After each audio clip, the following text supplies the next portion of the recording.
आज आपण अळूवडीपेक्षा सुद्धा पटकन बनणारी अशी पालकवडीची रेसिपी पाहणार आहोत। आणि या पालकवड्या पहा किती मस्त असे पदर सुटलेले आहेत, एकदम चौकोनी आहेत, खुसखुशीत आहेत। कोणी म्हणणार नाही की ही पालकवडी आहे। त्यासाठी फ्रेश पालक आणलेला आहे आणि याची फक्त पानं कुटून घ्यायची आहेत, स्वच्छ धुवून निथळून घ्यायची आहेत। यामध्ये पाणी अजिबात ठेवायचं नाहीये। आता यामध्ये 1 इंचभर आलं, 5 ते 6 लसूण पाकळ्या, 1 ते 2 हिरव्या मिरच्या, थोडंसं जिरं घालून भरड पेस्ट करून घ्यायची आहे। आता ही पेस्ट एका बाउलमध्ये काढून घ्यायची आहे।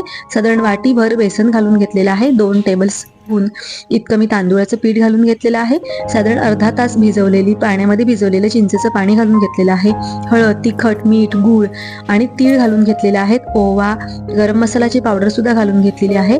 थोडं थोडं पाणी घालायचं आहे आणि घट्ट असं पीठ भिजवून घ्यायचं आहे। आता एका केक टीन मध्येच मी ही पानं अशा पद्धतीने सेट केलेली आहेत। एक पान आडवा आहे, तर ज्या देठाकडे देठ आलेला आहे त्या बाजूने पुन्हा पानाची नमुळती बाजू घ्यायची आहे। अशा पद्धतीने सेट करून बेसन लावून घ्यायचं आहे आणि गरम पाण्यामध्ये साधारण 10 मिनिटं वाफवून घ्यायचं आहे। आता हे पालक असल्यामुळे पालक वाफायला जास्त वेळ जात नाही, पटकन वाफवला जातो। आता मी टूथपिकच्या साह्याने किंवा सुरीच्या साह्याने चेक करून पाहायचं आहे। थंड झाल्यानंतर याच्या छान अशा वड्या पाडायच्या आहेत आणि थंड झाल्यावर तुम्ही बघू शकता आत्ताच खूप छान असे पदर दिसत आहेत। तर इथे मी कावेळीमध्ये छान तळून घेतलेले आहेत आणि तेलामध्ये सुद्धा तळून घेतलेले आहेत। संपूर्ण व्हिडिओ YouTube चॅनलवरती आहे।